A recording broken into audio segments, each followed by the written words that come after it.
and find out in Marvel Comics.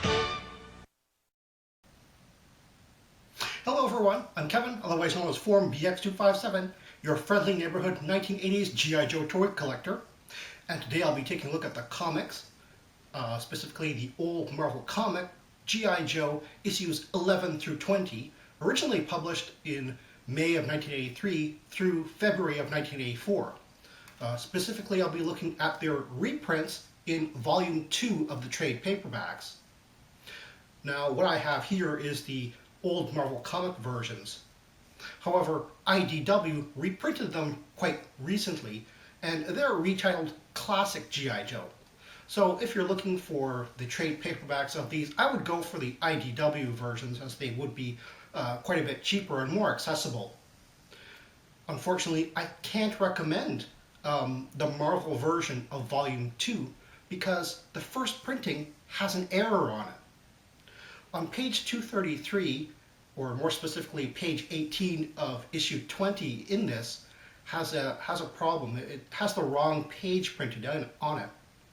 Now, Marvel Comics was good enough to print the correct page in Volume 3, but you know, the damage is done, and I would go for the IDW version if that's what you're looking for.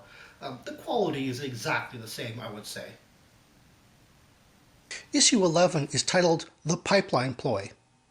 And this story starts off with a bang, as the G.I. Joes are already in the middle of a battle with Cobra, after discovering that they are tampering with the Alaskan pipeline, possibly piping in some plague toxin. But there's more to this ploy than at first seems. While this story is still a standalone story at this point in the years, it is significant because it introduces a lot of 1983 characters and vehicles. Introduced for the first time is Doc, Wild Bill, Snowjob, Airborne, and Gung Ho, and we get the first looks at the Hiss tank, both Viper gliders and Falcon gliders, as well as the Polar Battle Bear ski-mobile.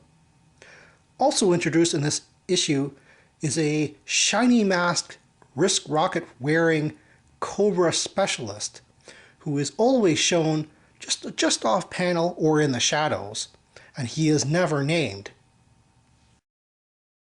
Issue 12 is titled 3 Strikes for Snake Eyes. In this issue, the Joes have caught up with some Cobras who have stolen some important microchips. However, one scar-faced Cobra gets away. The Joes track where these microchips were eventually heading and go to Cerro Gordo, South America. The small team, which includes Breaker, Stalker, and Snake Eyes, run into the evil Dr. Venom, but also run into Quinn, who is working for Cobra, and even Snake Eyes is overpowered and they're all captured. This is probably the beginning of one of the most significant, and well, obviously the first, real story arc, multi-comic story arc. It's better known as the Dr. Venom arc, and runs from issue 12 to 19.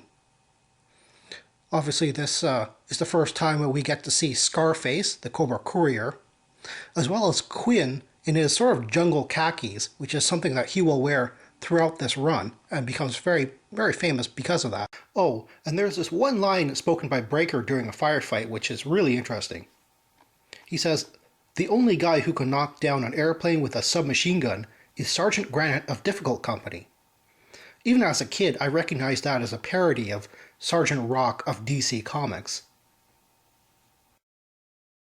Issue 13 is titled Last Plane from Rio Lindo. In this issue, Snake Eyes, Quinn, and Dr. Venom are sort of struggling with each other right in front of a Cobra bunker when the Baroness blows it all up, and all three are presumed dead. Hawk sends a team into Sierra Gordo to extract Stalker, Breaker, and Gung Ho, whom I forgot was part of that team. So they all have to get past rogue mercenaries, as well as the very hostile Sierra Gordo military.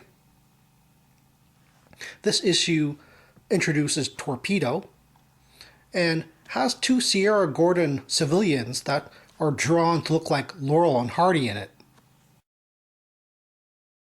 Issue 14 is titled Destro Attacks. In this continuing story, we find out that Snake Eyes, Quinn, and Dr. Venom have indeed survived in the Cobra bunker, but it has sunk to the bottom of the lake and is soon filling up with water. Elsewhere, the Joes have recovered a piece of a microdot which contains a map from their previous mission in Sierra Gordo. On this map is a part of Vermont. As it turns out, that part of Vermont is also Springfield, where Cobra Commander had originally placed another location in order to lure the Joes away from Springfield, where he is testing Dr. Venom's plague toxin. But Destro betrays them and switches the locations, hoping that the Joes will indeed attack Vermont Springfield, where Cobra Commander is. What he doesn't realize, however, is the Baroness accompanies Cobra Commander to Springfield. So now it's up to Destro to stop the Joes. This issue is, of course, iconic because it reveals not only Springfield again, but the state that Springfield is in. However, it seems that Springfield, Vermont specifically, might not be the only Springfield under Cobra's command. Also, this is the first time that Destro is named and fully revealed. Also, it is the first appearance of Ace, the Sky Striker jet, and the APC. Issue 15 is titled Red Eye to Miami. In this issue, Snake Eyes, Quinn, and Dr. Venom form a very uneasy alliance in order to fight their way out of Sierra Gordo. Meanwhile, Cobra Commander is not satisfied with Destro's explanation as to how he knew that the G.I. Joe team would attack Springfield, so he hires Major Blood in order to assassinate him. Of course, this is the first appearance of Major Blood, as well as a Cobra lawyer who looks very much like a future Crimson Guard. Issue 16 is titled Night Attack. In this issue, the Joes are alerted to an impending Cobra attack on the Capitol building, which is strange because all the evidence points towards an attack on the Treasury building instead. The Joes are sort of spread thin, and it's up to some new armor in order to save the day. However, during the attack, the Baroness learns of the assassination attempt on Destro and sacrifices her life to save him. This issue has the last of the 1983 introductions. We finally have CoverGirl, as well as Tripwire, CoverGirl's armor vehicle, the Wolverine, as well as the Dragonfly, which is kind of odd seeing as how long ago Wild Bill was introduced. In this issue, the Baroness is burned and actually presumed dead by Destro. And this is the first time that Cobra troopers and officers are clearly distinguished between each other. Issue 17 is titled Loose Ends. In this issue, in the aftermath of the night attack, Hawk has been shot and must be evacuated to a hospital. Meanwhile, Cobra Commander, Dr. Venom, and Destro, who is still mourning the supposed death of the Baroness, are desperately trying to evade the fairly angry Joes at this point, who are hot on their heels.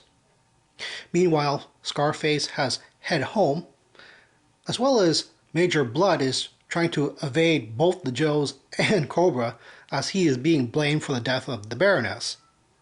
However, Major Blood runs into Stalker as well as Grand Slam. In this issue, the Fang Copters are introduced, as well as the G.I. Joe's Whirlwind Twin Battle Gun. There's actually a very funny spot in the middle where Quinn and Snake Eyes, who are on their separate quest to stop Dr. Venom, actually win a pink Cadillac in a craps game. Also of note is the APC is shown towing the Whirlwind Twin Battle Gun, which is impossible for the toy because the real-life APC does not have a tow hitch. Issue 18 is titled Destro Returns. In this issue, the G.I. Joes, Cobra, and Snake Eyes and Quinn, who are still on their own separate quest for Dr. Venom, all converge on Scarface's home in order to nab him. Unfortunately, it's Destro who gets to him first. However, the Joes devise a clever plan in order to recapture him. This issue features the first appearance of the Manta. This issue also has some... this issue is basically the climax before the showdown and conclusion to the whole Dr. Venom story arc. But this really has a few strange logic errors in it.